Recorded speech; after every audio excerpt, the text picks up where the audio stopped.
നമ്മുടെ രക്ഷകനായ കർത്താവായ യേശു ക്രിസ്തുവിൻ്റെ അതിപരിശുദ്ധമായ നാമം വാഴ്ത്തപ്പെടുമാറാകട്ടെ. കർത്തൃദിന ധ്യാന ചിന്തയിലേക്ക് സ്വാഗതം. നമ്മുടെ കർത്താവിനെ ആരാധിക്കുവാൻ പ്രേരകമായ ഒരു വേദഭാഗം ഞാൻ വായിക്കട്ടെ. മത്തായി സുവിശേഷം 21 അധ്യായം അതിൻ്റെ 9 വാക്യം. മുന്നും പിന്നും നടന്ന പുരുഷാരം ദാവീദ് പുത്രന് ഹോശന്ന, കർത്താവിന്റെ നാമത്തിൽ വരുന്നവൻ വാഴ്ത്തപ്പെട്ടവൻ, അത്യുന്നതങ്ങളിൽ ഹോശന്ന എന്ന് ആർത്തുകൊണ്ടിരുന്നു. വീണ്ടും ഒരു ഹോശന്ന ഞായർ വന്നെത്തിയിരിക്കുകയാണ്. നാം മത്തായി സുവിശേഷം 21 അധ്യായം അതിൻ്റെ 1 മുതൽ 11 വരെയുള്ള വാക്യത്തിൽ യേശു ക്രിസ്തുവിൻ്റെ യെരുശലേമിലേക്കുള്ള ആ പ്രവേശനം വിശദമായി കാണുന്നു. ഒരു കഴുതയുടെയും കഴുതക്കുട്ടിയുടെയും മേൽ കയറി യേശു കർത്താവ് യെരുശലേമിലേക്ക് പ്രവേശിക്കുന്നു. അനേകർ ആ കാഴ്ച കണ്ട് സന്തോഷിക്കുന്നു. നാം അവിടെ വായിക്കുന്നത് ജനം ആർത്തുകൊണ്ടിരുന്നു എന്നാണ്.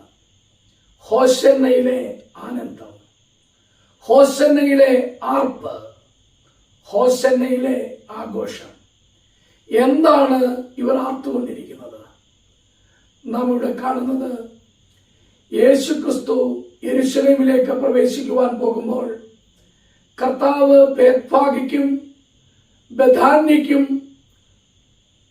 സമീപം എത്തിയിരിക്കുകയാണ്. കർത്താവ് തന്റെ ശിഷ്യന്മാരോട് പറഞ്ഞു, നിങ്ങൾ സമീപത്തുള്ള ഗ്രാമത്തിൽ നിന്നും അവിടെ കെട്ടിയിരിക്കുന്ന ഒരു കഴുതയെയും കഴുതക്കുട്ടിയെയും കാണും, അവയെ അഴിച്ചുകൊണ്ടുവരിക എന്ന് പറഞ്ഞു.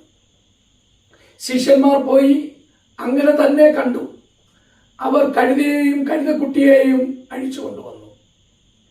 കർത്താവ് അതിന്മേൽ കയറി യെരുശലേമിലേക്ക് പ്രവേശിക്കുകയാണ്. ആ സമയത്ത് അവർ കഴുതയുടെ മേൽ തങ്ങളുടെ വസ്ത്രമിട്ടു.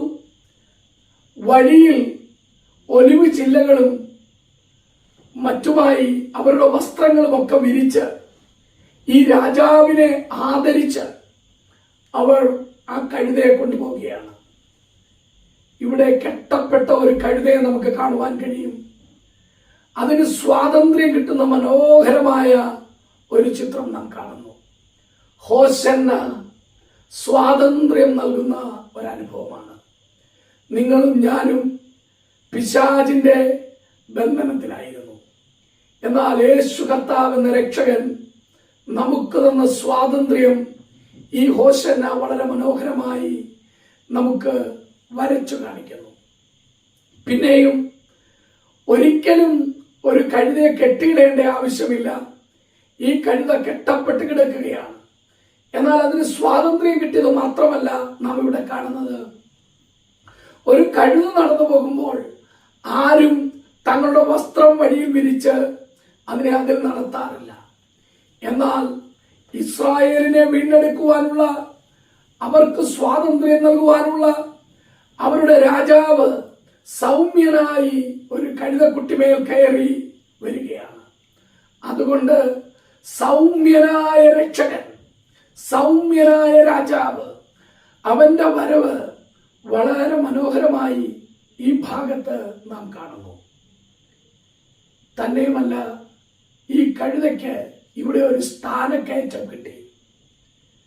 മറ്റാരും ആദരിക്കുവാൻ യാതൊരു യോഗ്യതയുമില്ലാത്ത ഈ കഴുതയെ ജനമെല്ലാം ആദരിക്കുന്നത് നാം കാണുന്നു.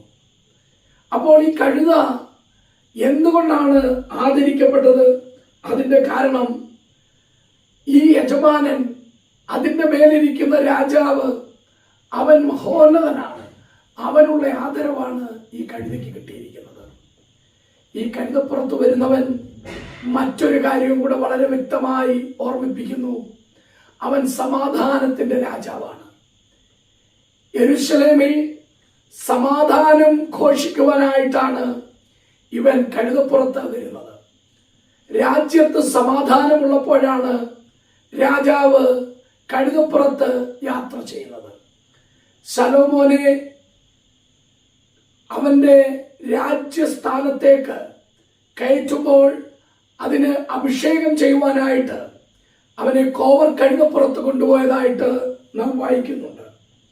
അതുകൊണ്ട് ഇവിടെ സമാധാനത്തിന്റെ മനോഹരമായ ഒരു ചിത്രം നമുക്ക് കാണുവാൻ കഴിയും. ഈ വേദഭാഗത്ത് ജനം ആർത്തുകൊണ്ടിരിക്കുകയാണ്, ദാവീദ് പുത്രൻ ഹോശന്ന, കർത്താവിന്റെ നാമത്തിൽ വരുന്നവൻ വാഴ്ത്തപ്പെട്ടവൻ. സങ്കീർത്തനം 118 25 26 വാക്യങ്ങളാണ് അവർ ഉദ്ധരിച്ചുകൊണ്ടിരിക്കുന്നത്. കർത്താവെ ഇപ്പോൾ രക്ഷിക്കണമേ എന്നാണ് ഹോശന്ന എന്ന വാക്കിന്റെ അർത്ഥം. ജനം പറയുകയാണ്, നീ ഈ രാജ്യത്തെ റോമൻ അടിമത്വത്തിൽ നിന്ന് വീണ്ടെടുക്കണം, നീ ഞങ്ങളെ രക്ഷിക്കണം. എന്നാൽ നമുക്കറിയാം, യേശു ക്രിസ്തു അപ്പോൾ വന്നതിന്റെ ഉദ്ദേശം അതായിരുന്നില്ല. യേശു കർത്താവ് പിശാചിന്റെ അടിമത്വത്തിലുള്ള പാപികളായ അന്ധകാരത്തിൽ കിടന്ന് നമ്മളെ രക്ഷിക്കുവാനായിട്ടാണ് വന്നത്. കർത്താവെ ഇപ്പോൾ രക്ഷിക്കണമേ എന്നവർ ആർക്കുമ്പോൾ, ദൈവം രക്ഷകനാണെന്നവർ ആഘോഷിക്കുമ്പോൾ, യേശു അർത്ഥാൽ രക്ഷകൻ, അവൻ നമ്മെ നമ്മുടെ പാപങ്ങളിൽ നിന്ന് രക്ഷിക്കുവാനായി എഴുന്നള്ളുന്നതാണ് കാണിക്കുന്നത്.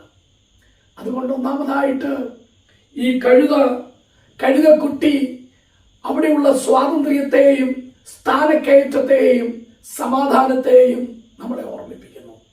എന്നാൽ അവിടെ നമ്മൾ ഈ കഴുതയെ അഴിക്കുന്നതിന് മുമ്പ് കർത്താവ് പറയുന്ന ഒരു വാക്ക് വായിക്കുന്നുണ്ട്, കർത്താവിന് ഇവയെ കൊണ്ട് ആവശ്യമുണ്ട്. കർത്താവിന് ഇതിനെ കൊണ്ട് ആവശ്യമുണ്ട്. ഈ കഴുതയ്ക്ക് ഒരു അധികാരിയുണ്ട്, അതിനെ ആവശ്യമുള്ള ഒരു വ്യക്തിയുണ്ട്. അതാരാണ്? കർത്താവ്. കർത്താവിന്റെ നാമത്തിൽ വരുന്നവൻ വാഴ്ത്തപ്പെട്ടവൻ എന്നാണ് അവർ ആഘോഷിച്ച് പറഞ്ഞുകൊണ്ടിരിക്കുന്നത്. അവരാർത്തു പറയുന്നത് കർത്താവ് എന്നാണ്. നാം ഈ വേദഭാഗത്തേക്ക് വരുമ്പോൾ യേശു ക്രിസ്തുവിനെ രാജാവ് എന്ന് വിളിക്കുന്നത് നാം കാണുന്നു. ദാവീദ് പുത്രൻ എന്ന് വിളിക്കുന്നത് കാണുന്നു. നസ്രേത്തുകാരനായ യേശു എന്നുള്ള പ്രയോഗം കാണുന്നു. അതുപോലെ അവൻ പ്രവാചകൻ എന്നുള്ളതും കാണുന്നു. നമ്മുടെ കർത്താവ് നിങ്ങളുടെയും എന്റെയും യജമാനനാണ്, നമ്മുടെ ഉടമസ്ഥനാണ്. അവൻ സകലർക്കും കർത്താവാണ്. എന്നാൽ രക്ഷിതാവും കർത്താവുമായി അവനെ അംഗീകരിച്ച സകലരുടെയും വാഴ്ത്തപ്പെട്ട കർത്താവാണ് അവൻ. അവൻ ഇസ്രായേലിന്റെ രാജാവാണ്. യഹൂദന്മാരെ അവരുടെ സ്വാതന്ത്ര്യം നൽകി രക്ഷിക്കുന്ന രാജാവാണ്. യഹൂദന്മാരുടെ രാജാവെന്നാണ് അവന്റെ ശിരസിന്മേൽ പീലാത്തോസ് എഴുതി വെച്ചത്. അതുകൊണ്ട് അവന്റെ തലയ്ക്ക് മുകളിൽ എഴുതപ്പെട്ട ആ വാക്ക്, ആ ക്രൂശിൽ എഴുതി വെച്ചിരുന്ന ആ വാക്ക് ഇന്നും വാസ്തവമായി ഒരു സത്യമാണ്. അവൻ സകലരുടെയും രാജാവ് തന്നെ. യേശു ക്രിസ്തു ഒരു പ്രവാചകൻ എന്ന് ജനം ഏറ്റു പറയുന്നു. നാം അങ്ങനെയാണ് 10-ാം വാക്യത്തിൽ കാണുന്നത്. അവൻ യെരൂശലേമിൽ കടന്നപ്പോൾ നഗരം മുഴുവനും ഇളകി. ഇവൻ ആര് എന്ന് പറഞ്ഞു. 11-ൽ കാണുകയാണ്, ഇവൻ ഗലീലയിലെ നസറത്തിൽ നിന്നുള്ള പ്രവാചകനായ യേശു. അതെ, അവൻ ഗലീലയിലെ നസറത്തിൽ നിന്നുള്ളവനാണ്. അവൻ പ്രവാചകനായ യേശുവാണ്. ഈ യേശു കർത്താവ് ദാവീദ് പുത്രൻ എന്നുള്ള പേരോടുകൂടെ ജനത്തെ രക്ഷിക്കുവാനായിട്ട് ഇറങ്ങി വന്നവനാണ്. എന്നാൽ നാം മറ്റൊരു കാര്യം കൂടെ അവിടെ കാണുകയാണ്. അവർ വിളിച്ചു പറയുന്നത് ഹോശന്ന എന്നാണ്. ഇപ്പോൾ രക്ഷിക്കണം. ഇത് കേട്ടപ്പോൾ അവിടുത്തെ പുരോഹിതന്മാരും ശാസ്ത്രിമാരും നീരസപ്പെട്ടു. അവർ കർത്താവിനോട് പറയുകയാണ്, ഗുരു, നിന്റെ ശിഷ്യന്മാരെ ശാസിച്ച് അമർത്തുക. എന്നാൽ മത്തായി സുവിശേഷം 21-15 വാക്യത്തിൽ നാം കാണുകയാണ്, എന്നാൽ മഹാപുരോഹിതന്മാരും ശാസ്ത്രിമാരും അവൻ ചെയ്ത അത്ഭുതങ്ങളും ദാവീദ് പുത്രന് ഹോശന്ന എന്ന് ദൈവാലയത്തിൽ ആർക്കുന്ന ബാലന്മാരെയും കണ്ടിട്ട് നീരസപ്പെട്ടു. ഈ ബാലന്മാർ വഴിയിലൂടെ യേശു ക്രിസ്തുവിനെ മഹത്വപ്പെടുത്തി, ദൈവത്തെ പുകഴ്ത്തി, കർത്താവെ രക്ഷിക്കണമേ, ഹോശന്ന, ദാവീദ് പുത്രന് ഹോശന്ന എന്ന് ആർത്തു ദൈവത്തെ പുകഴ്ത്തുന്നുണ്ടായിരുന്നു.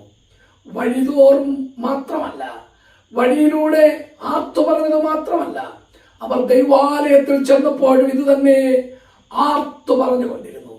അതെ പ്രിയപ്പെട്ടവരെ, നിങ്ങളും ഞാനും ഇന്ന് ദൈവത്തിന്റെ ആലയത്തിൽ ഒന്നിച്ചുകൂടി അവനെ ആരാധിക്കുമ്പോൾ ആർത്തു പറയേണ്ട സത്യമുണ്ട്, നമ്മെ രക്ഷിച്ചവന് ഹോശന്ന പറയുവാൻ. എന്നാൽ ആരെങ്കിലും നമ്മൾ ആഘോഷിച്ച് ആർത്ത് ആനന്ദത്തോടെ പറയുമ്പോൾ രക്ഷയുടെ അനുഭവമില്ലാത്തവരായി, യേശു ക്രിസ്തുവിനെ രക്ഷകനായി അറിയാത്തവരായിട്ടുണ്ടെങ്കിൽ അവരുടെയും ഹൃദയത്തിൽ ആ പ്രേരണ ഉണ്ടാകണം, ഹോശന്ന എന്ന് പറയുവാൻ. ലോകമെമ്പാടുമുള്ള അനേകർ, ക്രൈസ്തവർ ഉൾപ്പെടെ അനേക നാമധേയ ക്രൈസ്തവരും ഇന്ന് ഹോശന്ന കൊണ്ടാടുകയാണ്.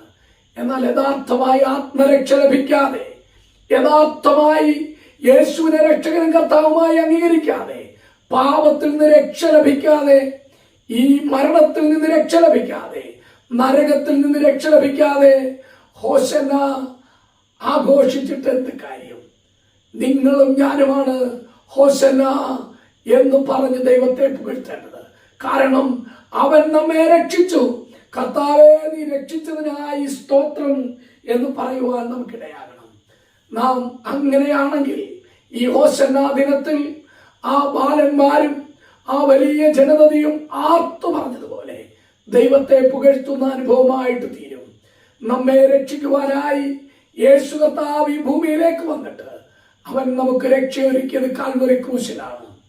യഹൂദ ജനം അവൻ കഴുതപ്പുറത്ത് വന്ന് അവർക്ക് സ്വാതന്ത്ര്യം നൽകുന്ന രാജാവായിട്ട്, ദാവീദ് പുത്രനായിട്ട് അവനെ കണ്ടെങ്കിൽ നിങ്ങളും ഞാനും ഇന്ന് ആർത്ത് ഘോഷിക്കുന്നത്, ആനന്ദിക്കുന്നത്, ആഘോഷിക്കുന്നത് നമുക്ക് ലഭിച്ച ആത്മരക്ഷ നിമിത്തമാണ്. നാം രക്ഷിക്കപ്പെടുവാൻ അവൻ സഹായിച്ചു. അത് കാൽവറി ക്രൂശിൽ നമ്മുടെ പാപം ചുമന്നുകൊണ്ട് നമ്മുടെ പകരക്കാരനായിട്ട് അവൻ മരിച്ചടക്കപ്പെട്ടു ഉയർത്തെഴുന്നേറ്റ് ഇന്നും ജീവിക്കുന്നത് കൊണ്ടാണ്. അവന്റെ മരണത്താൽ അവൻ നമ്മുടെ മരണത്തെ നീക്കി. അവൻ ഉയർത്തെഴുന്നേറ്റത് കൊണ്ട് നമുക്ക് നീതീകരണം ലഭിച്ചു. അതുകൊണ്ട് വളരെ സന്തോഷത്തോടെ നമുക്ക് ഹൃദയം നിറഞ്ഞ് നമ്മുടെ കർത്താവിനെ ആരാധിക്കാം. ക്രൂശിൽ തന്റെ പ്രാണൻ നൽകി നമ്മെ വീണ്ടെടുത്ത കർത്താവിന് മഹത്വവും സ്തുതിയും സ്തോത്രവും അർപ്പിക്കാം. നമുക്കവനെ പുകഴ്ത്താം, ആർത്തു ഘോഷിക്കാം, ആനന്ദിക്കാം, ആഘോഷത്തോടെ ആരാധിക്കാം. അതിന് മഹാകൃപയുള്ള ദൈവം, പരിശുദ്ധനായ ദൈവം നമുക്ക് കൃപ നൽകട്ടെ. അവന്റെ പരിശുദ്ധ നാമം വാഴ്ത്തപ്പെടുമാറാകട്ടെ. ഒരു വാക്ക് സ്തോത്രം ചെയ്യാം. പരിശുദ്ധനായ ഞങ്ങളുടെ ദൈവമേ, നന്ദി നിറഞ്ഞ ഹൃദയത്തോടെ ഞങ്ങൾ അങ്ങയെ സ്തുതിക്കുന്നു.